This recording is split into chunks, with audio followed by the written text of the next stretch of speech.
As far as I'm concerned, Nigeria is a failed state. I'm sorry to say that, but some people will disagree with me. The state of Nigeria is pathetic right now. That we exist as a nation is a miracle. The independence we gained was just political independence. Political independence without economic independence does not really help anybody at all.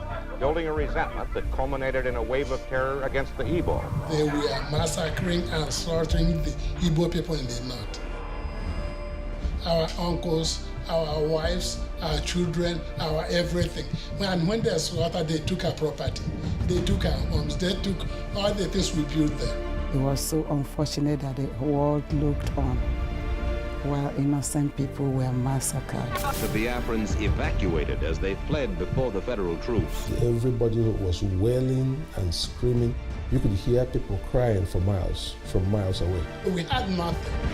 We had nothing to fight with. No matter the federal government's assurances that they will be safe, the Igbos flee.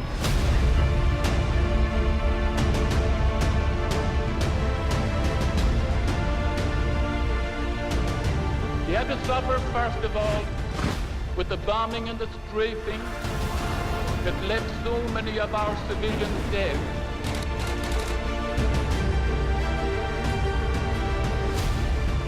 We have lost our property. We have nothing of our own. The Igbos have gone into the bush, leaving their homes shattered by shell fire.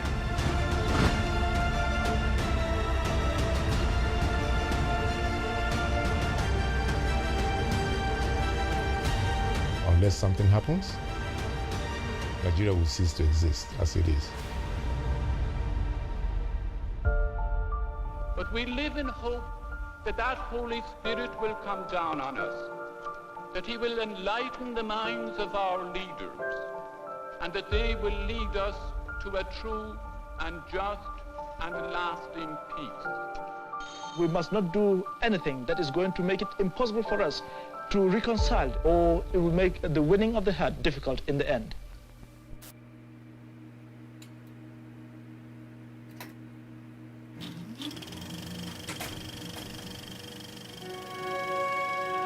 The British colony of Nigeria was created in 1914 via British colonial rule. The creation of the country we know as Nigeria was done by joining over 250 different ethnic groups in that region of West Africa that spoke different languages and practiced different faith. The three major tribes in Nigeria are the Hausa Fulani, the Igbo, and the Yoruba tribe. The country was divided into north and south. The Hausa Fulani tribe occupied the northern region. The Igbo tribe occupied the southeast region, and the Yoruba tribe occupied the southwest region. Africa is the most minerally rich continent in the world. The basis for European colonization was done in order to control the resources of the land. Nigeria was big in agriculture then. The north was known for its groundnut production. The east was known for its yam production. The west was known for its cocoa production. All of these things were produced without added value until they were sent to European factories where they were converted into manufactured goods. The country we know as Nigeria was created because of the agricultural products each region produced. Nigeria being a colony of the British, the economy was structured in such a way that it became the source of raw materials for metropolitan factories in Europe. So they built railroads, they built highways, but for the interest of moving raw materials from the hinterland to the harbor where these things were shipped. So there was never a time that Nigeria as a colony was known for its manufacturing or anything. As a colony, Nigeria was the producers of raw materials and also served as a market for manufactured goods from Europe. As Nigeria began to advance in the 1920s, one tribe stood out from the rest: the Igbo people.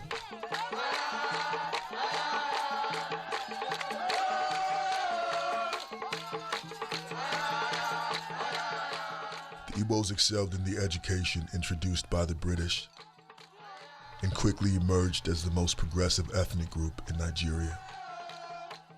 The Igbos were very unique. It's hard to find any cultural group that is more dynamic than the Igbos. The Igbos were responsible for building, starting so many industries in Nigeria, in every part of Nigeria, in Port Harcourt, in Kano, in Kaduna, in Lagos, in Ibadan, you name it. They were all there because we are called ubiquitous. When Igbos go into a place, they accept that place as their place. And they get into the politics of that place. They get married to indigenous people. They get into business in there, and they help everybody else in there. That's how Igbos have always worked. Igbos don't go to a place and say, okay, hi, I'm a stranger, I just stay here and go, let me get your money and get out. No, Igbos goes in there to establish. We are everywhere, and wherever we are, we try to build infrastructure, to help, with the development of, the particular location.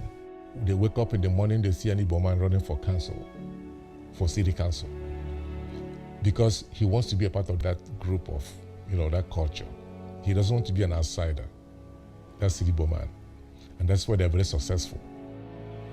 The Igbos would continue to progress in Nigeria, and in the late 1950s, the Igbos would become very strong voices and would ultimately lead the independence movement from Great Britain. Nigeria gained her independence from Great Britain on October 1st, 1960. Nigerian independence meant the dawn of self-rule. The citizens of Nigeria were very excited and ready for the challenge. When you rule yourself, you are no longer under the control of some power. So people were very happy at the time. It meant everything for people who were around that time. It meant everything, and I witnessed it. I was only a kid, but I know. There was celebration all over the country, free day for all the schools. It meant everything. Yeah, but nobody knew what was going to be down the road. Yeah. Many Igbos believed that when Nigeria gained its independence in 1960, their former colonizers forged profitable business deals with the incoming leaders that they appointed before their departure. The Igbos believed that this was done to sustain their interests with the country. Little did we know that the independence we gained was just political independence. Political independence without economic independence, does not really help anybody at all. And the people, the Nigeria was already in debt as a result of the debt bequeathed to them by their colonizers.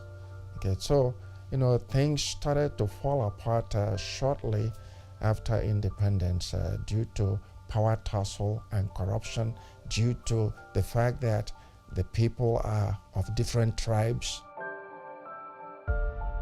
As far as somebody could be talked into, providing the British with what they needed, that was the person or the tribe that was made the leader of the country. And those leaders continued to supply the British with what they wanted, and the British was satisfied to look the other way.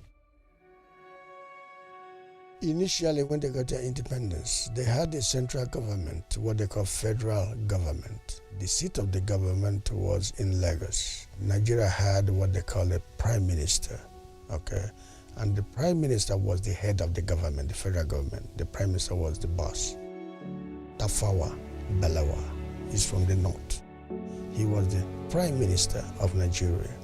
And they had Nnamdi Azikiwe as what they call ceremonial president.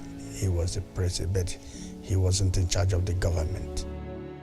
The prime minister had the voice, Dr. Nnamdi Azikiwe, who was the president, was simply like a front person because he was very eloquent, in speaking. But Tafawa Balewa, who was the prime minister at the time, was the prime minister. He had the power to do things. Many Igbos believe that Tafawa Balewa was strategically appointed the prime minister of Nigeria by their former colonizers. Tafawa Balewa was from the northern region of Nigeria. Hausas were nominal head and appointed by the British because they have a reason why they want the Northerners to always be the prime ministers and all those stuff in those days. But if you look at the academics and the civil service and all this stuff, Igbos dominated it. It's well known. The seed that was sown was intended to ensure that, there will always be social unrest in Nigeria. The Igbos believed that the appointment of a northerner as the prime minister and head of the federal government was done deliberately to marginalize the Igbos. The Igbos are the most educated at the time, and I believe the British saw the Igbo as too intelligent. For that reason, they did whatever they could to make sure that the Igbos were put in their place back then. Because we knew a whole lot and we were capable of leadership and all of that, and we were not subservient to anybody. I couldn't pinpoint the particular reason why the British did what they did, but I believe that the Igbo, to some extent, were seen as a threat. The Igbos were strong-willed and not afraid to oppose the establishment. This was a trait the Igbos had that did not fare well with their former colonizers. The British described the Igbo man as that stubborn race because they didn't get anything passed through us. Nothing. If you tell an Igbo man to do something, he will ask questions, while others will go ahead and do that thing. That attitude has always been what most other ethnicities cannot emulate. I think that's the unique character we have, and that's the problem we have with other tribes. And that's where the jealousy comes into play. After the independence, a lot of stuff started to come out, which under the British rule weren't there, or were there but kind of submerged underneath. Feelings, that ethnicity feelings start to reappear. I'm from North, I'm a Yoruba, I'm a Hausa, I'm an Igbo, that kind of thing started to show up again. Tribal tension was at an all-time high in Nigeria. Although there were 3 major tribes, there were over 250 tribes in the country. And everybody wanted their tribal person to be the leader. And with that, things did not work out as expected. Within 6 years of independence from Great Britain, Nigeria had become a cesspool of corruption and misrule. Appointed government officials helped themselves freely to the nation's wealth. Elections were blatantly rigged, and politicians became pawns of foreign business interests. On January 15, 1966, a Nigerian military general by the name of Chukwuma Nzogwu led a military coup d'etat. Chukwuma Nzogwu was an Igbo from the southeast region of Nigeria. The military coup led by Chukwuma Nzogwu aimed to assassinate all political leaders in all regions of the country, which meant that the coup was not targeted at a specific tribe. The execution of a coup d'etat would eliminate all government officials in Nigeria, which would destroy government corruption and would ultimately allow Nigerian citizens to properly elect new government officials that would lead the country in the right direction. On January 15, 1966, the coup d'etat led by Igbo military general Chukwuma Nzogwu was in full effect. Various leaders were assassinated across the country, including the Prime Minister and head of the Nigerian federal government, Tafawa Balewa. The premier of the northern region, Ahmadu Bello, and the premier of the southwest region, Samuel Akintola, were also assassinated.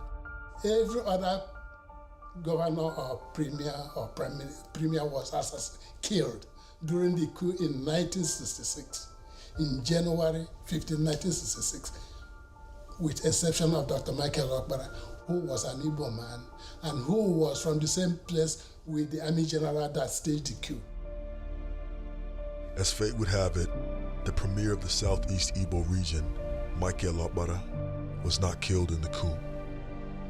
Also, the president of the country, Nnamdi Azikiwe, who was also an Igbo from the southeast region of Nigeria, was not killed in the coup.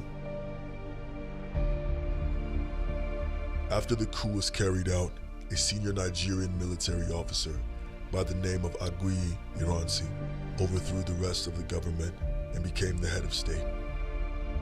Aguiyi Ironsi was an Igbo from the southeast region of Nigeria. So the rest of the country, especially the Northerners, were mad. They were furious. After the coup had taken place, other Nigerian citizens, especially the Northerners, questioned the intention of the coup and wondered why none of the Igbo officials were killed.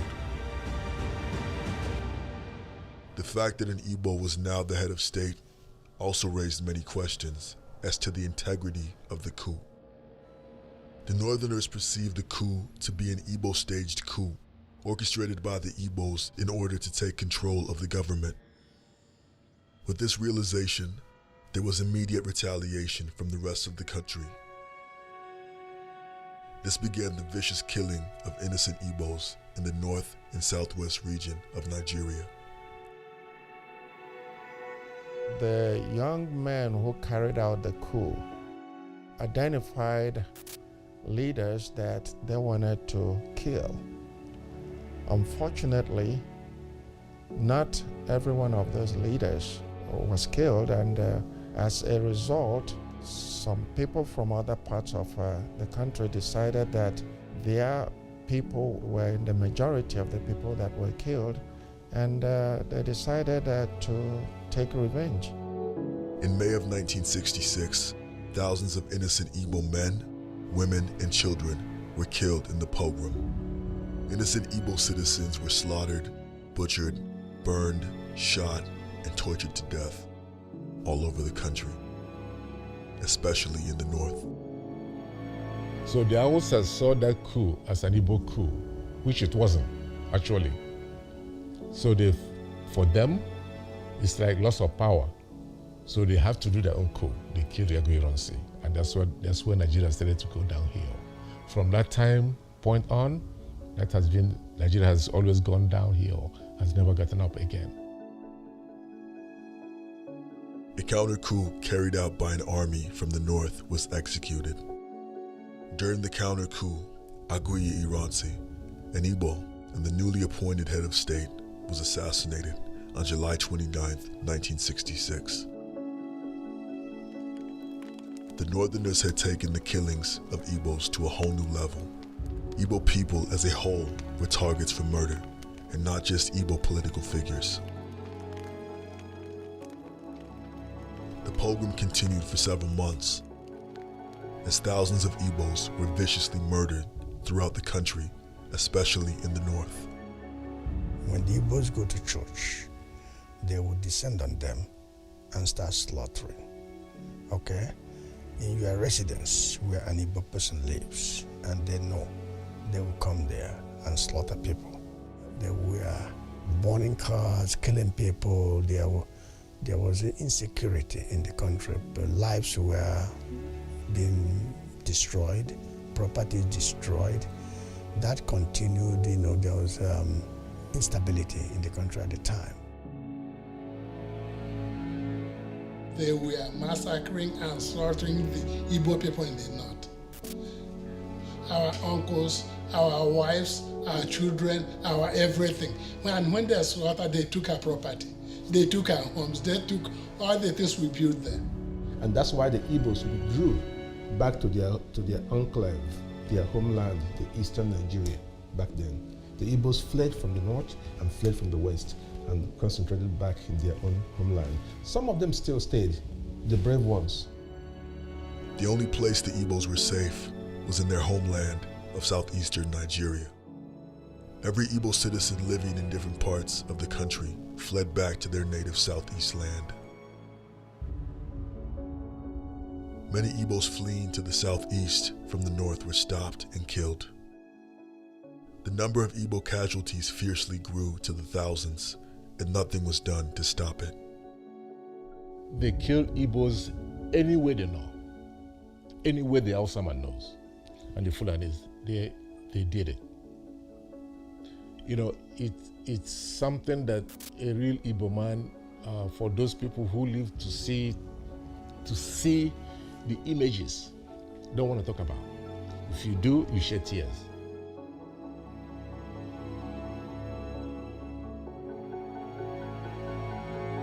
Even your own neighbors helped to kill somebody they have lived with for 40, 30 years together.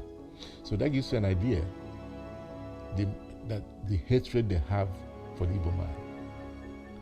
Despite the fact that the Igbo man was instrumental to developing them, making them see the light, educating them in any aspect, marry their daughters, have their grandchildren, who are Hausas too, but Igbos. They still kill them after they lived amongst each other for years. So that gives you an idea that sometimes you wonder, you know, what will make people do that kind of stuff. As early as October of 1966, there were talks of outright war in Nigeria. A new head of state was appointed in the person of Lieutenant Yakubu Gowon. Lieutenant Yakubu Gowon was from the northern region of Nigeria. The Northerners had taken back leadership and control of the country. Since Nigeria's former colonizers appointed a Northerner as the leader of the country, the Northerners saw the leadership of Nigeria as a role that only they were destined to fulfill. As far as the Northerners were concerned, no one would come in the way of the supremacy they had in Nigeria, not even the Igbos. Unfortunately, that was the foundation laid by the British, when they were leaving, because they left the country very much divided. Nigeria is a country that has no reason being a country. You can carve out about 4 countries from Nigeria, but it was put together by the British in their own interests, knowing that the people they impressed into one country couldn't get along because they are not of the same culture. The cultures are so vastly different, that you would wonder why they are even together. But their togetherness was to serve the interests of the British. The military governor of the Igbo Southeast region of Nigeria, by the name of Odumegwu Ojukwu, became the voice for the Igbos. As the year 1966 came to an end, there were discussions amongst the Igbos about a possible secession from Nigeria.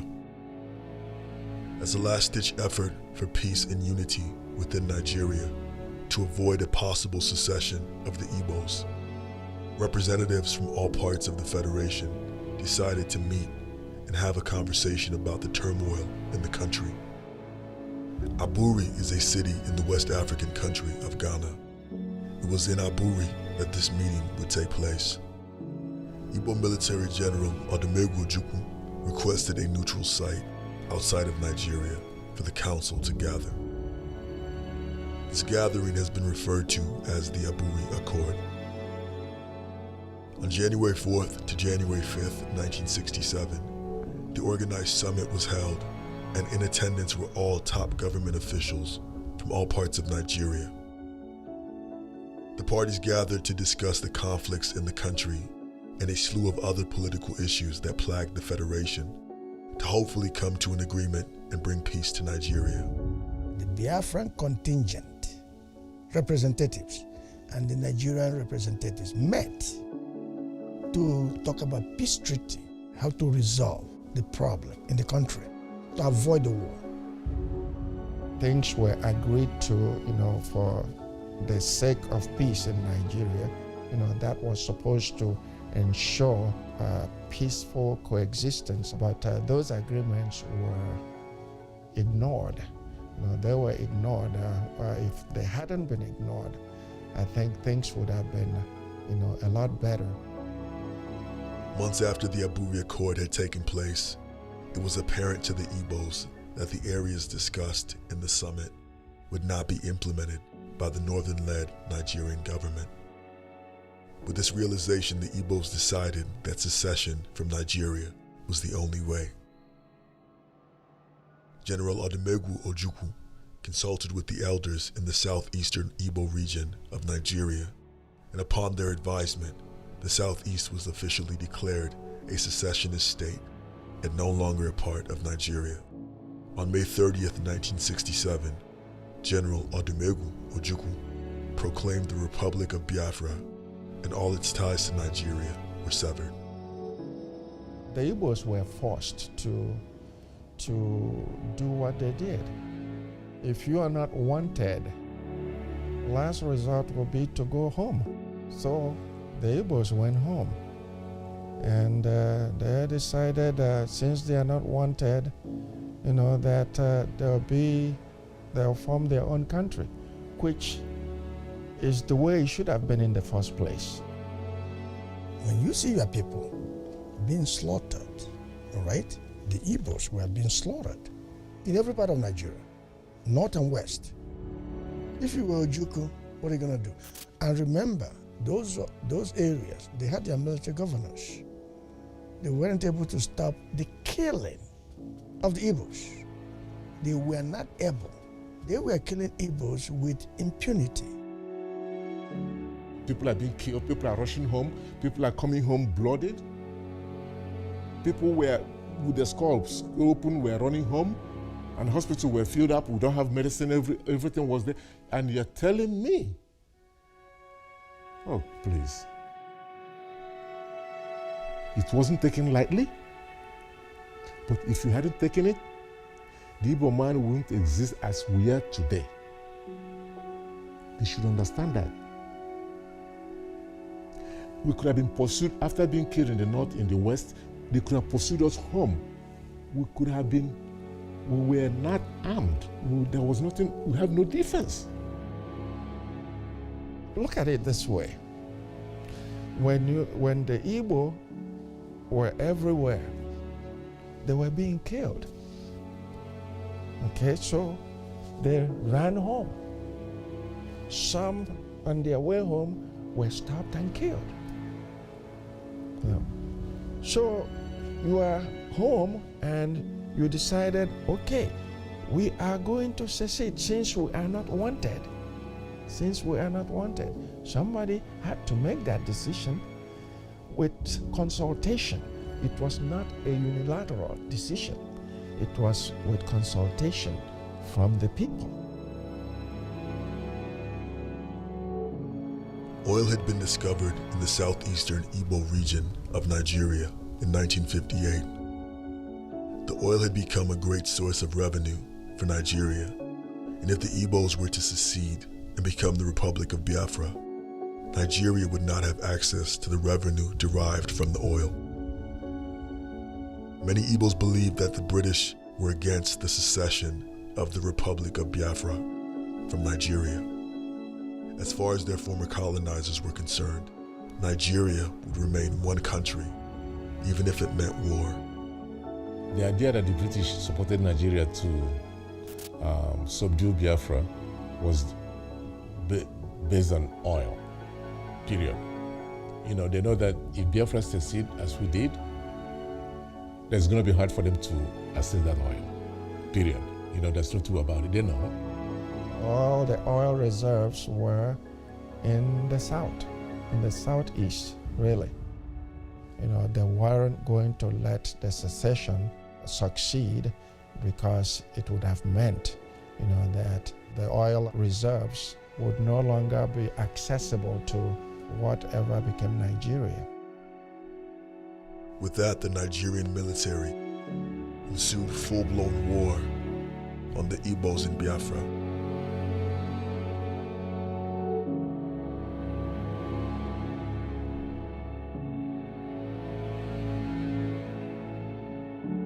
It was a nightmare. The war that ensued was a nightmare. When you talk about war, there is nothing good about it. There's nothing good about war. There's destabilization that is involved. It's kind of made one wishing that they were dead, really. Everything was very uncertain. There was no salary, nothing was guaranteed. And the British people were supplying the Nigerian government with arms and ammunition, airplane, and they were bombing our schools, our hospitals, our marketplaces, our churches, and people were dying in thousands. There was no military base in the eastern Nigeria. So we had nothing. We had nothing to fight with. Biafra did not have an established military and were not armed with weapons of war. And if the Nigerian army runs on beer and bullets, the Biafran army lacks both, with ammunition constantly in critically short supply. Young Igbo men were conscripted to the Biafra military, and many Igbo families were torn apart. The Nigerian military was relentless as they continued to kill the Igbos in Biafra. The bloodshed and terror that took place in Biafra was unimaginable. The Nigerian warplanes, fighter jets, would just randomly just run through villages and stray bullets across everywhere. And that time you don't know where to run to. Homes, schools, churches, and marketplaces were destroyed.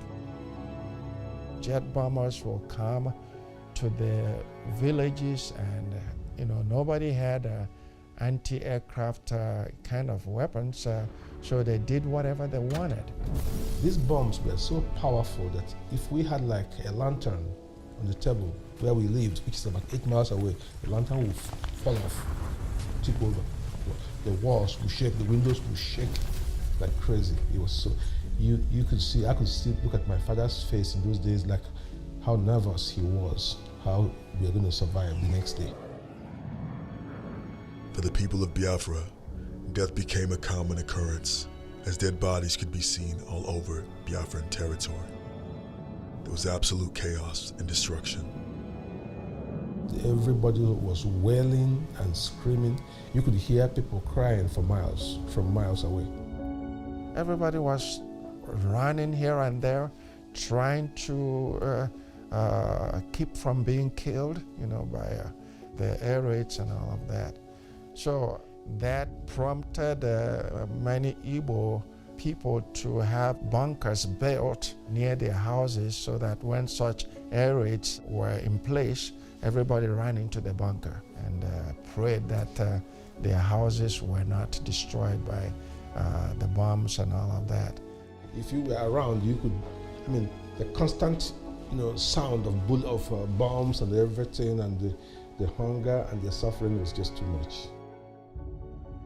In order to cut off Biafra from any external sources of aid and all form of commerce, the Nigerian government implemented an economic blockade by air, land, and sea, in hopes that this would weaken Biafra and allow the Nigerian military to conquer all of Biafran territory. They blocked our seaports and our airport. No food was coming.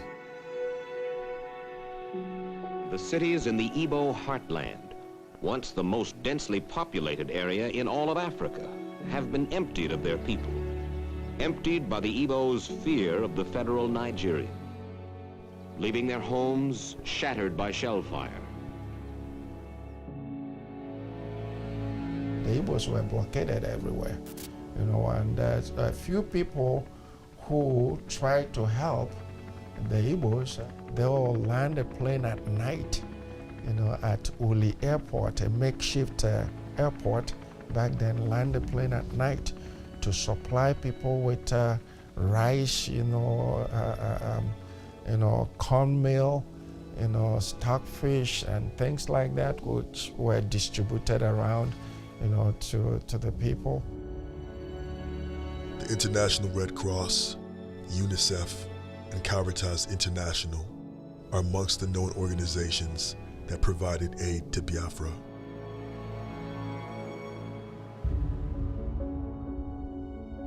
The aid provided was simply not enough to sustain the people. Innocent men, women, and children began to starve to death. Starvation was the main weapon of war. As a result of the blockade, Biafran hospitals did not receive the equipment needed to treat wounded soldiers, and starvation worsened. Young children began to suffer from kwashiorkor, which is a disease caused by malnutrition. Till this day, the images of children with bloated stomachs suffering from kwashiorkor represents the terror that took place in Biafra from 1967 to 1970. Images of children suffering from kwashiorkor were posted in international newspapers and news outlets across the world. This was done intentionally in hopes that the world would be informed of what was happening in Biafra and would initiate an international outcry of support. Unfortunately, efforts to garner international support were unsuccessful. The images of the devastation in Biafra were seen across the world. Nothing was done to stop it. The world turned a blind eye to Biafra as innocent men, women, and children were killed. It was so unfortunate that the world looked on while innocent people were massacred. When thousands of Igbos were butchered in the north, they didn't say anything. They didn't care. It didn't bother them. They were there when millions of children were suffering from kwashiorkor, they were being killed, markets were being bombed, not the troops or military part of Biafra, marketplaces, churches, schools were being bombed. Britain didn't raise an eye, America didn't raise an eye. It was in the news every night what was going on in Biafra, in the Western world.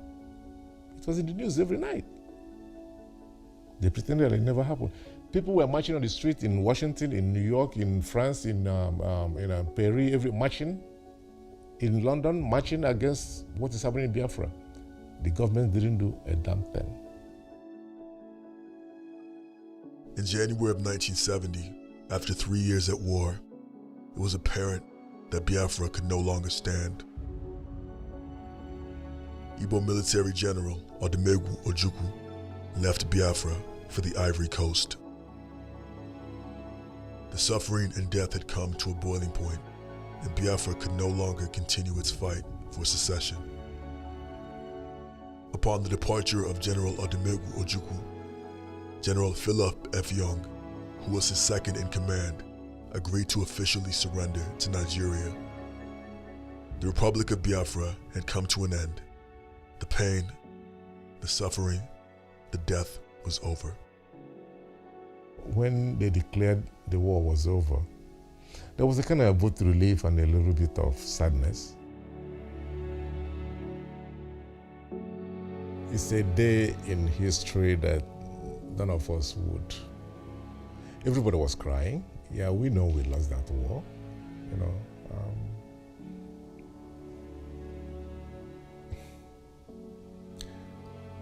It was a difficult and a welcoming, kind of welcomed event because of the suffering.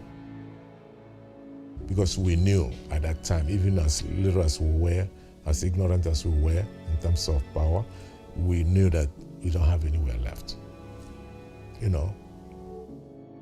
Biafra Nigeria's civil war is one of the bloodiest wars ever recorded in history. Over 1 million Easterners died as a result of the war. To the Igbos, this was not a war. No, they didn't want to commit they committed genocide. They did. They didn't want to, they did. That's what it was. How many thousands or how many millions would die for you to classify something as genocide? And where do you draw the line between a pogrom and a genocide? If you're on the receiving side, it's a genocide. If you're on the giving side, you say no, you deny it, don't you? That's a normal process in life. As a result of their defeat in the war, the Igbos have remained an oppressed and marginalized group in Nigeria. As a kid, I remember my father. I can still remember the image of my dad crying like a baby when the war came to an end. He wept so bitterly because he knew that the future of the Igbos would be at stake, that the Igbos are going to suffer, that Nigeria as a whole, they are going to deal with the Igbos for trying to leave the country. He said, this is not a time to rejoice because the future that awaits the Igbos is going to be terrible. And now as a full-grown woman, I can see what my father said. The history of the Igbos in Nigeria has been very terrible since after the war. When I think of it, we were defeated. We were defeated, and that's the way we are treated today, as defeated people, okay? When General Gowan said, no victor, no vanquished, he was just, saying that for the sake of saying it, because, again, till today, the Igbo, are being treated like defeated people. So we must not do anything that is going to make it impossible for us to reconcile at the end, or it will make the winning of the heart difficult in the end. Igbos have not been integrated back into Nigeria. They are continuously marginalized. One of the reasons Nigeria is backward is because, of the non-acceptance of the Igbos. Look at Nigeria today. It's even worse than when the Civil War started. It's even worse. People are finding it difficult to even buy food to eat. It's the most unfortunate thing, given that Nigeria is a country blessed with so many resources, natural resources. The Yorubas dominate the civil service now since the war ended. They have hiring practices, everything's within them. The Hausas the same thing, they're doing the same thing. Igbos are the ones who are kicked out of the Nigerian government completely. We don't have any, we don't even share in Nigerian prosperity. Thank God, we are people who are self-made people. We are purely business. We do our thing. And the same people who are dependent on government and do this, they are not doing better than anywhere than Igbos are doing. Igbos are still ahead of them because we are self-made people. In spite of their defeat, the Igbo people continue to impact any society they are a part of, despite the odds against them. For the Igbos, the concept of Biafra and its legacy will never be forgotten. It might not be my generation. It might not be the 2 or 3 generations to come, but I strongly believe that one day the Igbo man will have the opportunity to govern. The Igbos will have the opportunity to govern themselves, and Biafra nation shall rise again. That word Biafra will never die. One day I might not live to see it, but I know within my heart, that there will be an Igbo nation born. Down the road, it will happen. We will have the freedom to govern ourselves. We will be free.